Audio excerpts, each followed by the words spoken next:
Hello friends, welcome to your YouTube channel. आज हम करेंगे कंपनी लॉ स्टार्ट करने से पहले अगर जिसने भी मेरे चैनल को सब्सक्राइब नहीं किया, लाइक नहीं किया, शेयर नहीं किया, प्लीज़ डू इट। आज हम करेंगे कंपनी लॉ में ड्यूटीज़ ऑफ डायरेक्टर्स का मीनिंग डेफिनेशन आप पढ़ चुके हैं। अगर आपको ड्यूटीज़ समझनी है तो आपको पहले डायरेक्टर का मीनिंग क्लियर होना चाहिए, और अगर जिसने डायरेक्टर का मीनिंग नहीं पढ़ा तो प्लीज़ आप वीडियोस में जाकर, अभी तक प्लेलिस्ट क्रिएट नहीं हुई शायद, तो आप वीडियोस में जाकर डायरेक्टर का मीनिंग पढ़ सकते हैं। मीनिंग ऑफ डायरेक्टर सर्च करेंगे तो आपको मीनिंग मिल जाएगा डायरेक्टर का। तो please revise it the meaning of director. Let start the duties of directors. The duties of director are defined in the company article. Duties क्या होती है, उसका क्या कह सकते हैं नॉर्मल लैंग्वेज में, उसका काम, किसका काम, डायरेक्टर्स का क्या काम है, कहाँ पे, कंपनी में किसका काम की बात हो रही है, डायरेक्टर्स का। डायरेक्टर का कंपनी में क्या काम है, क्या करता है डायरेक्टर कंपनी में, पता होना चाहिए ना। अगर आप कंपनी में अपना शेयर्स लगा रहे हैं, अपना पैसा लगा रहे हैं, तो कंपनी का आपको पता होना चाहिए ना डायरेक्टर का क्या काम होता है, आपको थोड़ा पता होना चाहिए। तो देखिए क्या है, जो भी ड्यूटीज़ होती है सॉरी जो भी ड्यूटीज़ होती है डायरेक्टर की, किसकी, डायरेक्टर की कंपनी में, वो कहाँ लिखी होती है, कंपनी आर्टिकल में। And are depend upon the nature and extent of the company business.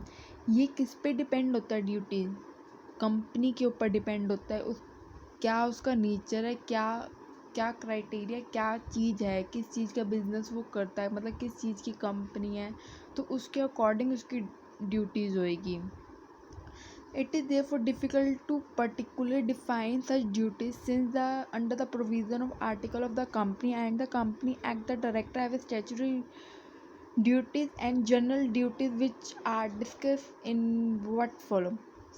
देखिए, क्योंकि ये ना डिफ़िकल्ट है डिफ़ाइन करना, क्या डिफ़ाइन करना ड्यूटीज़, क्योंकि हर बिजनेस, हर कंपनी के अलग ड्यूटीज़ होती है, हर बंदे का अलग काम होता है, तो हम पर्टिकुलर नहीं कह सकते ये काम होता है। तो कुछ चीज़ों में ये डिस्ट्रीब्यूट है।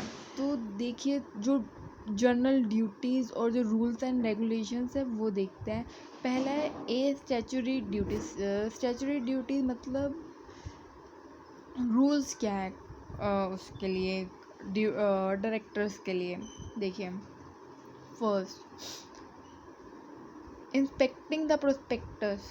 इंस्पेक्टिंग मतलब लुक केयरफुली, इंस्पेक्ट मतलब जांच करना। मैंने इसलिए लिखा है, कई बच्चे होते हैं जिन्हें मीनिंग नहीं पता होता, वो बस क्रैमिंग करते चलते हैं। अगर समझ के याद करोगे तो अच्छे से पेपर में कुछ भी खुद बना के समझ से लिख के आ सकते हो। ये नहीं कि पूरा बुक का एज इट इज़ लिख के आना, बट थोड़ी हेडिंग की नॉलेज होगी तो अंदर का खुद ही समझ आ जाएगा, ठीक है। तो इसलिए थोड़ी, कोई बात नहीं, कई बच्चे होते हैं थोड़े, उनको लैंग्वेज समझने में सर्च करना पड़ता है, तो मैंने साथ साथ लिख भी दिया जहाँ मेरे को लगा कि नहीं, ये बच्चे कई होते हैं ना नहीं समझ पाते। तो चलो टाइम वेस्ट नहीं करते, आगे देखते हैं। It is the duty of a director to ensure that every prospectus issued by on behalf of a company specified the matter related to the company. क्या है ये ना कंपनी ना प्रोस्पेक्टस इशू करती है, जिसमें कंपनी के ना रूल्स, प्राइजेज, वो इतने कंपनी के, अपनी कंपनी के इतने सब्सक्राइब है, इतने इशू करेगी, इतने ऑथराइज है, ये एक्सेट्रा एक्सेट्रा, तो ये चीज़ें ना लिखी होती हैं।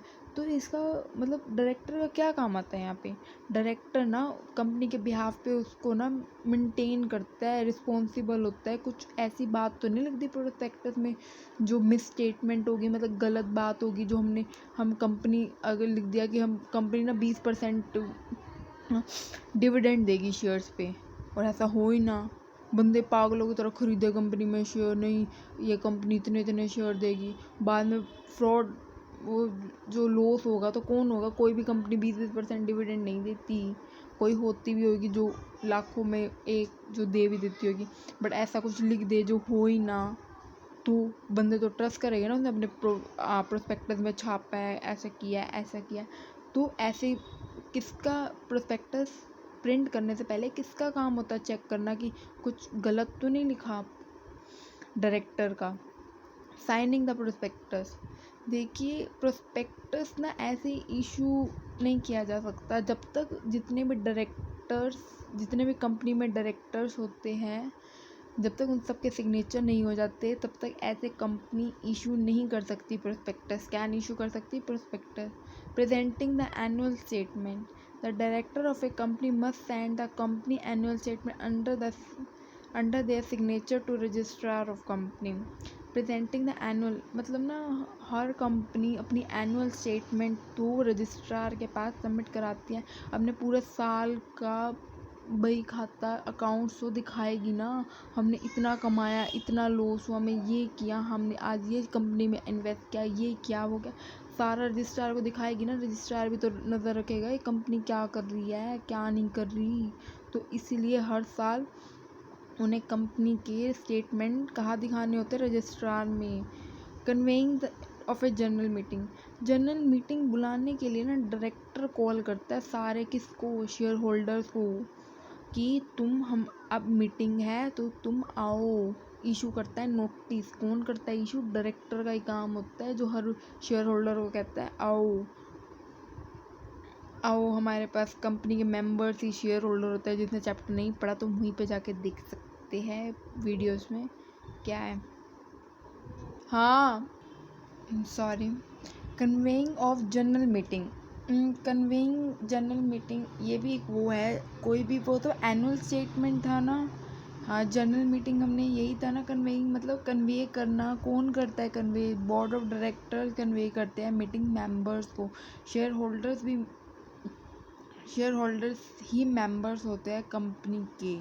ठीक है, अब अगला देखते हैं एक्स्ट्रा ऑर्डिनरी जनरल मीटिंग। अगर कोई ज़रूरी कोई चेंज करना है आर्टिकल ऑफ एसोसिएशन में, वो भी डायरेक्टर्स ही अपॉइंट कर मतलब नोटिस कन्वे करते हैं जनरल मीटिंग का मेंबर्स को, ताकि तुम आओ, जल्दी आओ और हमें ये आर्टिकल में चेंज करना है। Declaring and paying dividend. Declare कौन करता है डिविडेंड कितना होएगा? पेइंग कौन करता है, उनको देता कौन है? ये भी डायरेक्टर्स की ड्यूटी होती है। डिक्लेयरिंग और सर्टिफिकेट ऑफ बिजनेस कौन देता है? अलॉट कौन करता है? उसके इक्वल प्रोपोर्शन में एप्लीकेशन अलॉटमेंट बाय पब्लिक क्या करता है? Declare about the company. ये भी ना सर्टिफिकेट ऑफ बिजनेस कौन कमिट करता है, कौन देता है? ये भी डायरेक्टर की ड्यूटी होती है। एनुअल अकाउंट मेंटेन करना, साल के एंड में बैलेंस शीट बनाना, प्रॉफिट एंड लॉस बनाना, किसका? कंपनी का बनाना। पूरा उसके अकाउंट्स मेंटेन देख रेख सारा डायरेक्टर ही करता है। Providing account at the time of inspection. अपने अकाउंट्स को ना प्रोवाइड करता है किसको? Director company to provide all document for inspection of registrar. ये वही सेम पॉइंट हो गया, थोड़ा घुमा दिया। रजिस्ट्रार को ना प्रोवाइड करता है अपने कंपनी का अकाउंट। डिक्लेयरिंग सॉल्वेंसी, अपनी कंपनी की सॉल्वेंसी भी कौन दिखाता है कि कंपनी एक सॉल्वेंट है? अगर वो वाइंड अप करती है कंपनी तो कंपनी एबल है उनके डेट्स पे करने के लिए। उनका पर्सनल कोई इंटरेस्ट नहीं है उस चीज़ में। डिस्क्लोज पर्सनल इंटरेस्ट क्या है क्या नहीं, वो जनरल मीटिंग में बताते हैं। Duty to prepare director responsibility statement. It is a duty of a director to prepare director responsibility and statement. किसकी ड्यूटी है? सारी ड्यूटीज़ यही है। सारी ड्यूटीज़ डायरेक्टर क्या है? वो रजिस्ट्रार वो कनेक्ट करके किसको देता है? Registrar along with the board report. वो बोर्ड रिपोर्ट को देता है। अलोंग किसके साथ देता है? बोर्ड रिपोर्ट के साथ। मतलब जो डायरेक्टर्स के बोर्ड ऑफ डायरेक्टर्स की रिपोर्ट होती है वो रजिस्ट्रार को देता है। उनकी जो रिपोर्ट बनाता है डायरेक्टर का क्या पर्सनल इंटरेस्ट है, उसकी क्या स्टेटमेंट है, वो चीज़।